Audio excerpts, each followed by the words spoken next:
Welcome to the Elijah Rising podcast, where we discuss the myths, misconceptions, and most asked questions about sex trafficking. I am once again joined on the podcast today by Desirie Dougall, the director of the Elijah Rising Restorative Care Program. Welcome, Hello. Desirie. Thank you. This is our second podcast together, and the first one, we talked about trauma and how it relates to the anti-sex trafficking movement and our work at Elijah Rising. And today we're going to take a little bit deeper of a dive. And so it was fun to introduce you, Desirie, on the last podcast because you bring such a wealth of experience. Thank you. More than a decade's worth of work.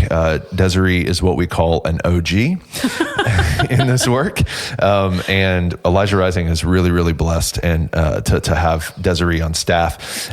So if you want to find out more about her credentials, you can go listen to that other podcast, which you should go listen to anyways. Absolutely. Because it was amazing. It was my first, my favorite one so far. I think this one will be my next favorite. Desirie does bring a ton of experience and numerous educational credentials and things like that. But today what we want to talk about is trauma again, Yes. but specifically how that plays out in our work with trauma-informed care. Mm-hmm. The question we're asking on today's podcast is, what is trauma-informed care and why is it important? Before we ask that question specifically, let's back up just a little bit and let's talk about how trauma affects the brain. Yeah. Can you talk to us a little bit about that? And just in case you're listening and not watching, there is a prop that's going to be used on today's episode. So you'll have to go check out YouTube. Okay. Absolutely. So how does trauma affect the brain, Desirie? Absolutely. So yes, I did bring a little brain. A little brain. That's actually human size. Yeah, you said that's the average brain. This is a scale-sized brain. So Yeah. I'll get to that in a sec. So when we undergo trauma, and this can be physical or psychological, Right. We have a fear or like alarm center in our brain that gets activated. And so something traumatic happens to us, that fear center of the brain kind of sounds the alarm. That's kind of in this central part of the brain here. And it releases a bunch of stress hormones into the body. And this is not a bad thing. You know, those hormones are what help us cope with what's happening to us. So they're not an inherently bad thing. God created us that way, right? Yes, that's exactly, it's what it's supposed to do. Right. So that's, we've heard of fight, flight, or freeze. Those responses are what our brain is designed to do when we go through something traumatic. So that's where this comes from. These things are taking place in the limbic system, what I just referred to, this limbic system in the brain. Right. So for those who are listening a little bit, so that's basically like the center of the brain, but like the lower portion of the brain. Yes, the lower brain is what that's kind of referred to as. So it's the emotional center, and it plays a huge role also in how memories are formed. Oh, interesting. So that early formation of memories, which is also part of why we often don't remember all the details of a traumatic event. Interesting. Because it can affect how those memories get formed. And we see that a lot in the women we work with as well, Right. when memories can be blocked out. But in circumstances of like complex trauma, like what we see with the women we work with, there's been so much repeated trauma, which means this fear center is constantly activated. And so it becomes the norm. It just becomes the constant just like the just the way it is. Yeah, just kind of the state of being in their brain. I can't imagine what it's like to live like that in a constant state. Yes, just constant what's called hyperarousal. Oh, wow. Yeah, so it's a constant state of just being tense and aware of everything around you all the time in fear.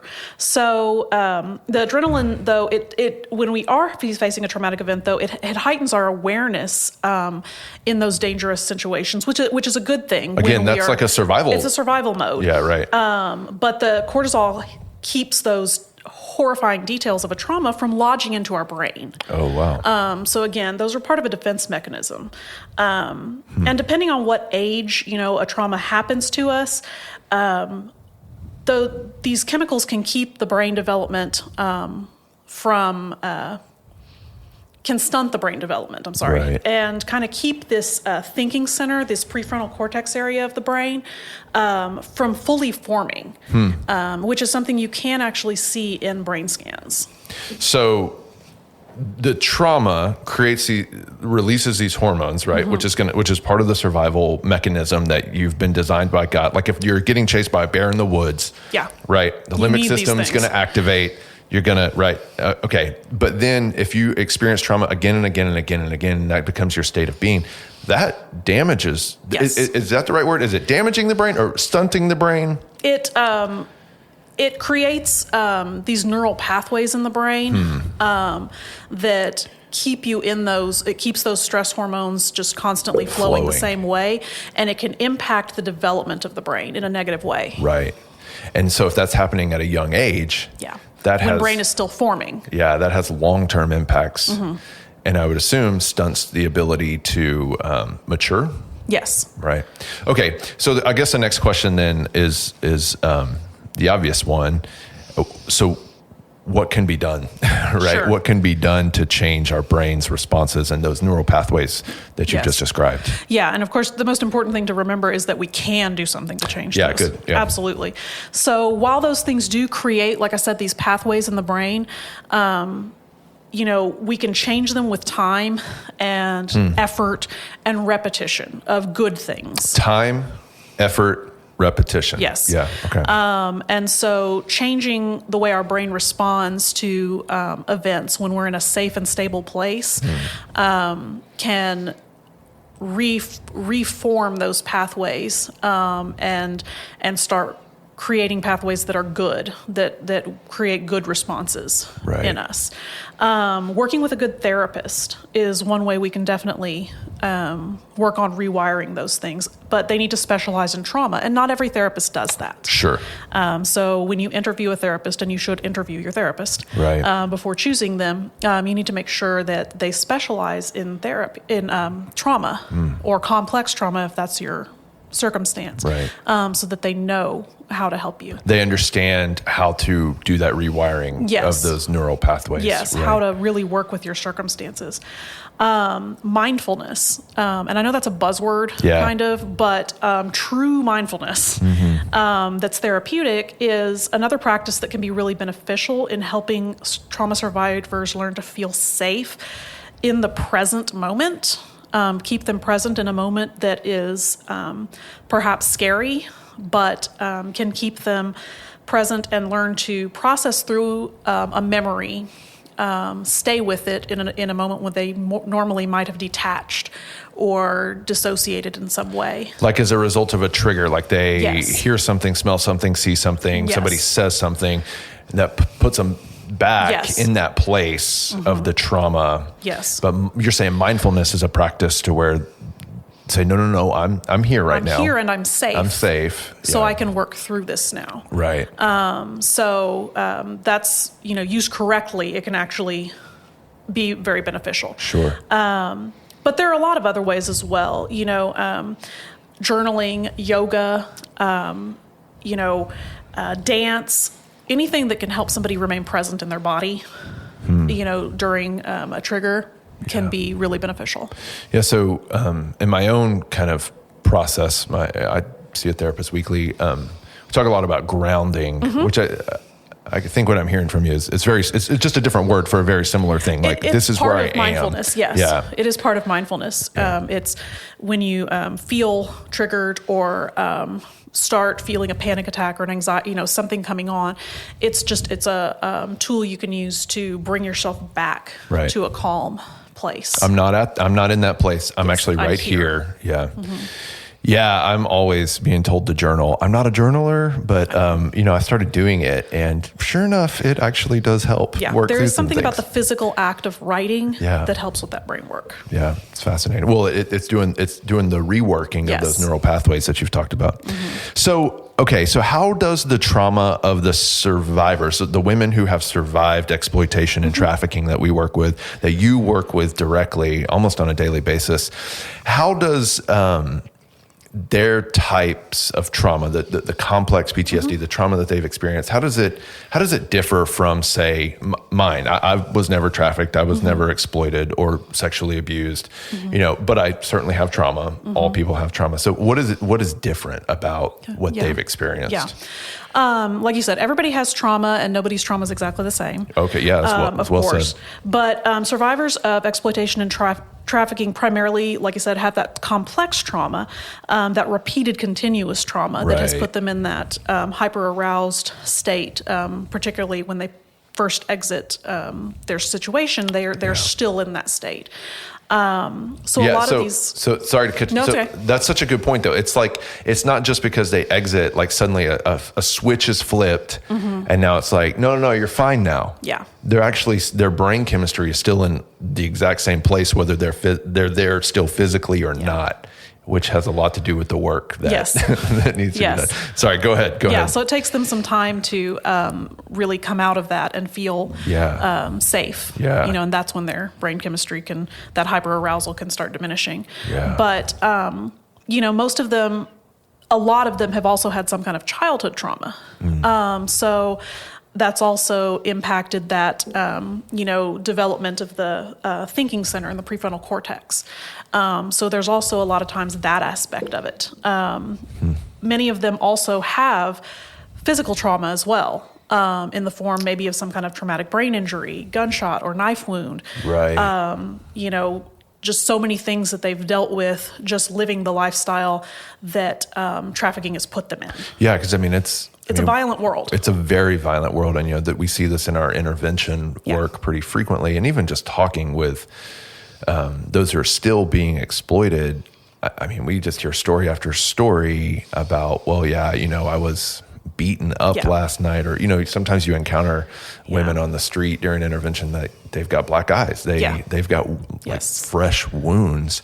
I guess that's so important. Like the complex trauma that they're experiencing is a lot of times in the same hour, physical, emotional, psychological, all in one moment. Yes. Yeah, it's a very brutal life. Yeah. And that's not to say that that other types of trauma are any less devastating to a person. Sure. A singular traumatic event can alter somebody's life forever. Yeah, just one. Just one, depending on what it is. There's definitely no denying that. And so it's never a contest, certainly. It doesn't necessarily have to be the same effects on the brain that, repetitive trauma has. But the emotional damage that can be done to somebody in, a singular event can still be, immeasurable. Yeah. Which, truth is, if we're honest, is a lot of people in society. Absolutely. Yeah. A horrifically violent event or the loss of somebody. Right. Some of these things can be horrific. Right. And do massive emotional trauma. So, okay, this is what happens to the brain. This is what trauma looks like. This is how it plays out in the majority of those who are trafficked and exploited. So there's another buzzword that's I feel like is being used a lot right now. It's trauma informed, right? That's what we're talking about on this podcast today is what is trauma informed care and why is it important? So what does it mean to be trauma informed? Yeah. And especially for programs like ours, for shelters, for anybody who's working with any victim of crime or anything like that, there's a huge push to be trauma informed. Right. And so, which is a good thing, though. Which is a very good thing. Yeah. As long as it's understood what it means. Okay. So yeah, that's good. What does it mean? Being trauma informed as an organization means that we promote a culture of safety, of stability, of empowerment, and of healing. We want to look at a person holistically and take into account their past trauma and experiences that have brought them to this point. Yeah. We're not asking why something happened to you. We're asking, what happened to you. We want them to be able to have say in their healing process. We want them to be listened to. We want to promote an atmosphere of listening, really listening to what this person has been through, and taking all of that into account when we make a healing plan. We want to explain everything, every part of their care to them so that nothing comes as a surprise or nothing is violating or invasive or anything like that. And make sure she has a voice and an opinion, and that all of that is listened to in her care. And as a staff, of course, it also means we stay trained. We constantly are working to keep up with what the most current trauma research and data and best practices are. Yeah. So it sounds like another way to put it is it's a very empowering posture on behalf of those who work with, our population, right, is women who have survived sexual exploitation. What you're talking about is empowering them. I mean, you're talking about giving them voice, giving them agency in their own healing process, like giving them a place to communicate what they've gone through. And I just think like that has got to be so healing in and of itself. Because maybe we might be the first people in their entire lives who's ever even given them the opportunity to make a choice about what they're going to do in their day. A lot of times, yes. Yeah.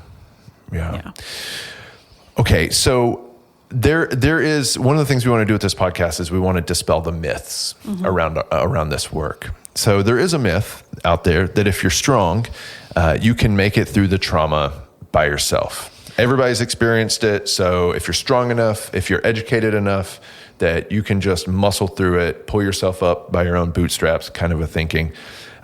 What say you, Desirie? Unfortunately, this is something that a lot of people believe. And so many people do go through traumatic events, and they never really seek help in dealing with it. So in a way, I mean, yes, they make it through the trauma and they don't really address it and they don't work through it. And we can certainly ignore our trauma and we can shove it down inside of us or just, power through. And so, sure, you can do that. I guess it is a possibility. It is a possibility to do that, and plenty of people do it. Sure. And get on with their lives. But that doesn't mean that the damage isn't still there. Yeah. And that it won't come out in some way. Yeah.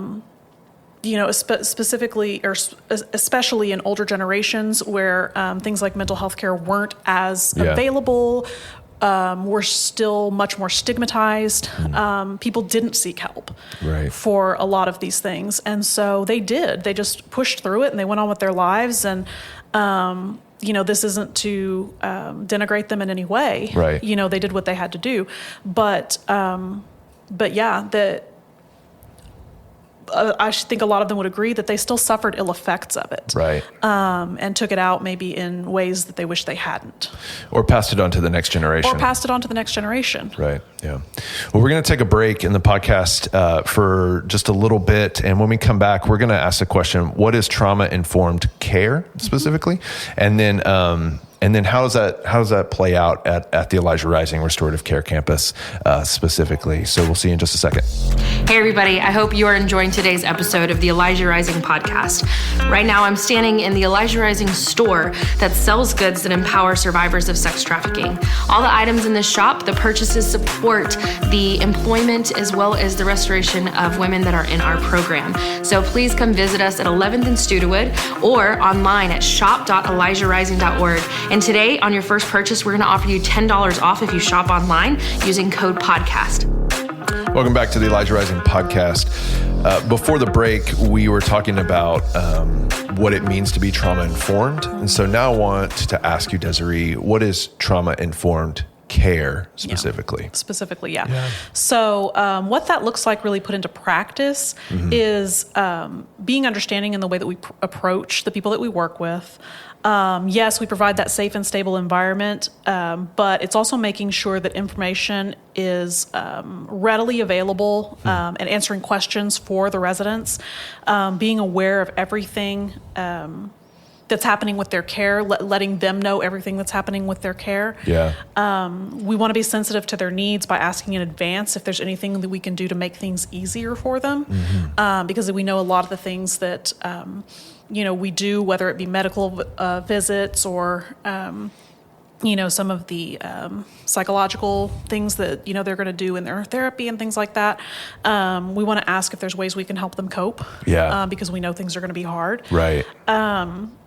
We seek to establish a routine, give them notice well in advance of any schedule changes, things like that, because they're coming out of a life that's chaotic. Yeah. And we really want to just have practices and policies that we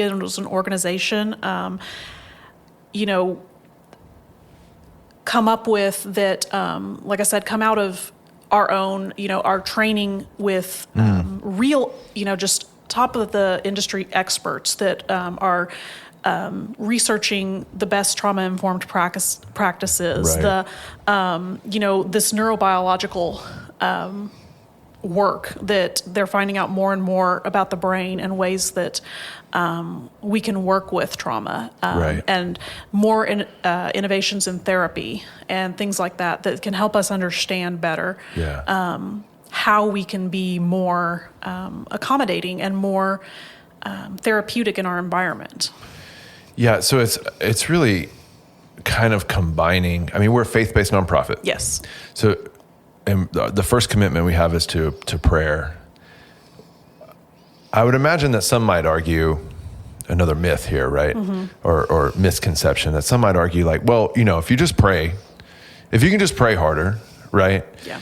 Fear and anxiety. There's scriptures in the Bible that say fear and anxiety. If you're in Christ, you shouldn't have them. Don't have them, right? You're delivered of them, or something like that. Mm-hmm. But you're talking about keeping up with cutting edge research in neurobiology and trauma care. And I mean, even our staff, we've gone through all sorts of trainings, TBRI trainings and other things that we've done, right? I mean, this is more than just engaging our faith. This is using science. This is using so many other tools. And so why is that important? Why is it important to go, okay, yes, we're going to engage our faith, but look, we're going to utilize these tools too. Why is that so important? I'll be the first to say that, prayer is important. I have a seminary degree. It's absolutely extremely important to me.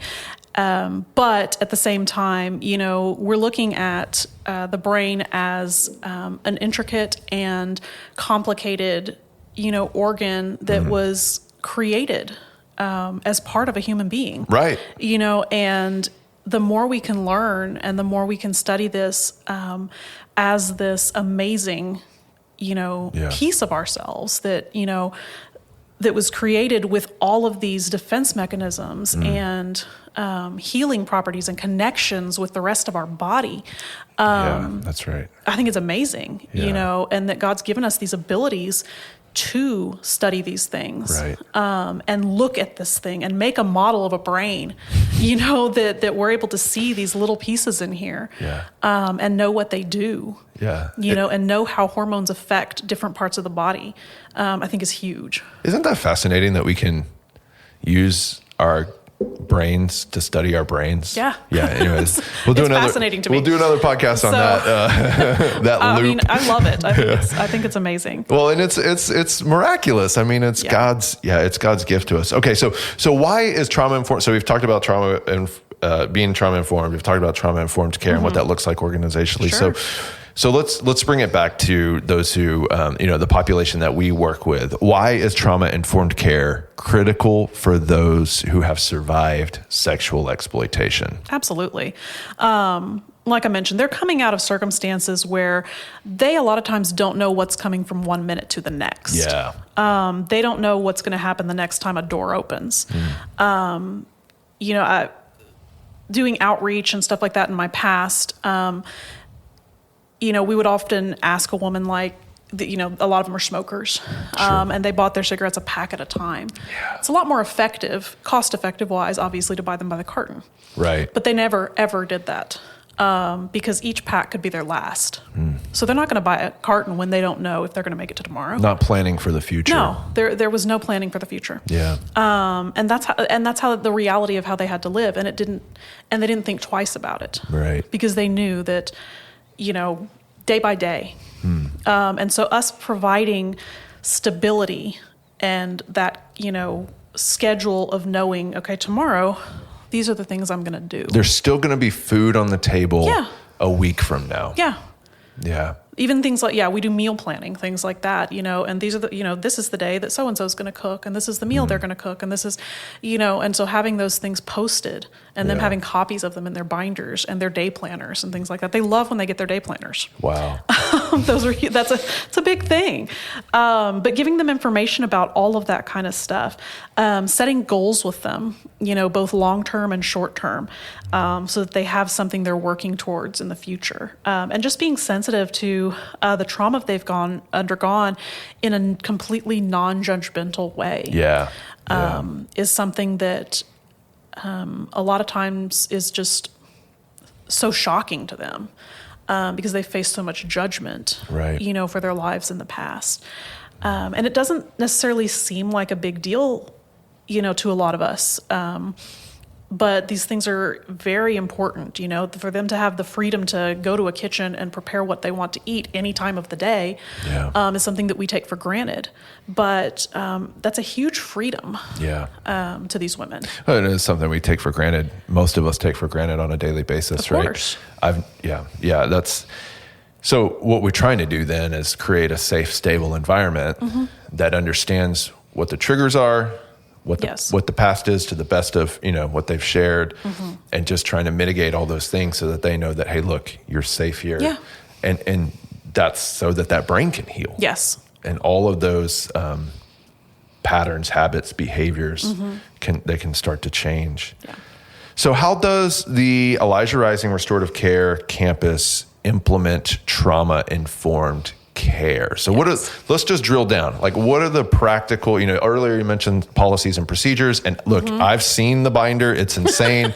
We're not going to read it. It is the size of, like a 1-story building. There's a lot. But like, what are just some of the things, some of the practices that our staff, which we love very much, and we are so thankful for our staff, especially you. Yes. I'm very grateful for my staff. You are grateful for your staff. What are some things that we do to ensure that we are a trauma-informed organization doing trauma care to provide that environment? Absolutely. So just getting to the practical procedures and things like that. So the program is obviously designed to address the resident holistically. We kind of started out with some guidelines from ISTSS, which is the International Society for Traumatic Stress Studies, and then also SAMHSA, which is the Substance Abuse Mental Health Services Administration here in the U.S. Can I just say real quick, let me interrupt again. Desiree has taught me so many acronyms. I do most of the grant writing for the organization. I'm like, Desiree, all these acronyms, please teach me. So thank you for giving all the words that go with those acronyms. Oh, no problem. Go ahead. So there's something known as the 8 dimensions of wellness. Right. And we kind of add a 9th component of what's called like citizenship, kind of like being a not necessarily a leader, because that's up to each woman in her own right, but being a good community member. So the 8 dimensions of wellness are, your physical being, your intellectual being, emotional, spiritual, environmental, financial, occupational, and social. That's a lot. But there are a lot of different aspects to this wellness of a whole person. And so throughout the program, we work to address all of those different aspects of healing and wellness. One of the first things we do when a woman comes into our program is attend to her physical needs, because it's hard to heal in any other way if you have illnesses or injuries or things like that need attending to. Right. So that's one of the first things we do.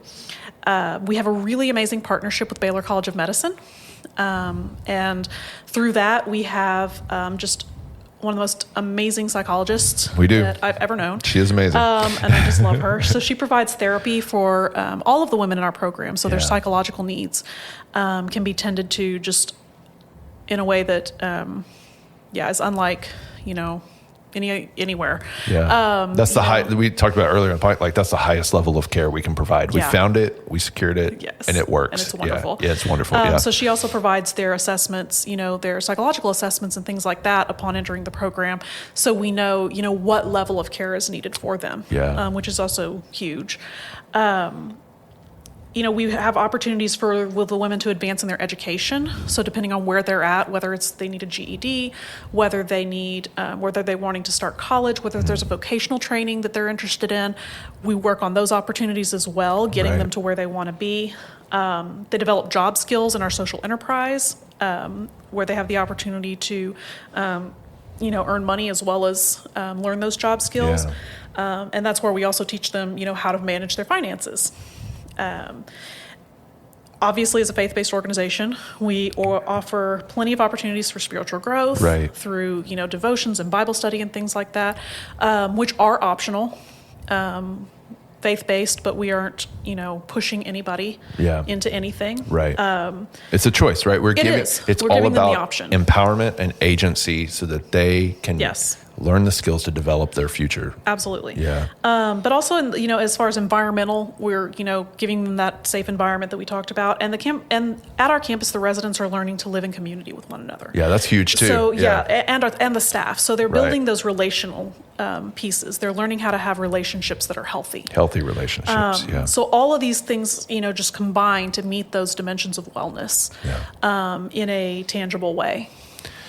Yeah, and it's so cool. Like, I don't work with the residents directly, though I do have the honor of seeing them and sharing a meal with them. And, we celebrated the holidays and birthdays and stuff. And it's just amazing, like, to see how all those things that you've just talked about, like, actually give hope. I'm just feeling that, what I mean? Like, it's like we take for granted that we have, we can see our future and that we have a hope. Yeah. And being able to create an environment and provide those skills, that place, is really changing lives. I mean, it's so, which brings me to the next, point that I kind of want to land the plane on today's podcast with. It's, trauma is a bad thing. Nobody wants to experience trauma. Sometimes it can be really horrific. We've talked about instances where it can happen over and over and over and over again and just change brain chemistry so dramatically. So there is a myth, right, that nothing good can ever come of a traumatic event. Is that true? Of course, we never want to tell somebody who's going through trauma that something good's going to come out of this. Right. We never want to give somebody like a platitude like that. Well, God made you be trafficked so that you could learn how to have real job skills. Right. That's we don't want to do that. Or that something was meant to happen that way. Anything like that. That's never, because nobody wants to hear something like that when they're going through something horrible. Absolutely. But it's certainly possible for somebody who, has been through something horrific to take their trauma and use it in the future as a testimony for something good. We see that, time after time in the women in women who overcome their circumstances from the past and then go on to, speak out or, work on legislation or start their own organizations or something like that. So it's absolutely something that can happen. There's also a phenomenon known as post-traumatic growth. Interesting. Where a person heals from their trauma and it provides them with like a whole new purpose in life. They come out of this changed and seemingly, even stronger than they were before. Because this whatever they've been through has just given them new life. Sounds like resurrection. Kind of. A little bit. Yeah. So, there can definitely be positive outcomes to anything. Yeah. It's just not, we're just not going to, I would never promise it to somebody. Of course. Yeah. Right. But it's a long journey, and it's different for everybody, but Can you think of an example of a positive change that you've seen? I mean, you've been doing this work for so long. Yeah, absolutely. Women who've spent time in a healing program or even women who haven't, it's amazing how different someone can become. Yeah.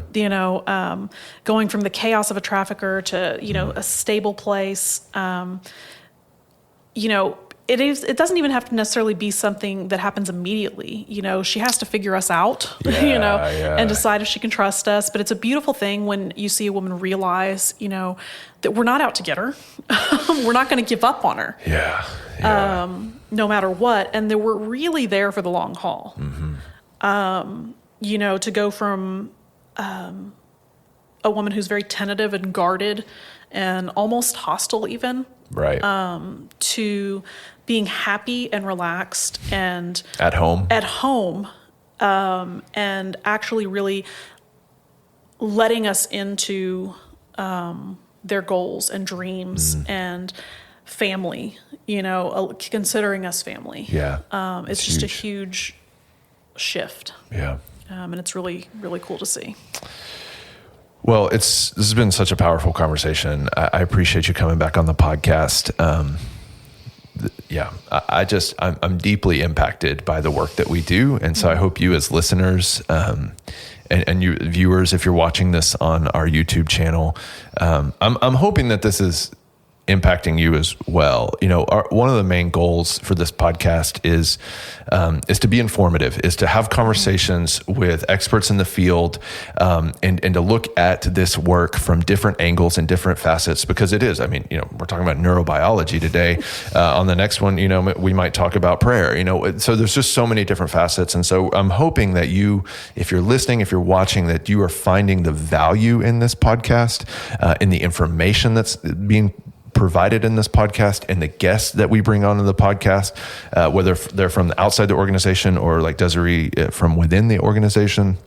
And so I just want to, if you are finding this to be a benefit in your life, if you do want to see more of this, hear more of this, let us know what you're interested in. And secondly, we invite you to become a sustaining partner of Elijah Rising to ensure that this podcast can continue. A lot of work goes into this. A lot of equipment goes into this. A lot of man hours, staff hours go into this. And we want to continue the conversation. We want to continue it forever, and continue to provide information that can be helpful to you and to those that you know, especially if you're on the front lines. Maybe you're in another organization doing this work. So I invite you to become a monthly supporter of Elijah Rising to keep this conversation going, and tell us what you want to talk about. You can go to our website, elijahrising.org, to support this work or to find out more about what we're doing. There's also other great content there and some volunteer opportunities. You can engage with the social enterprise work at shop.elijahrising.org.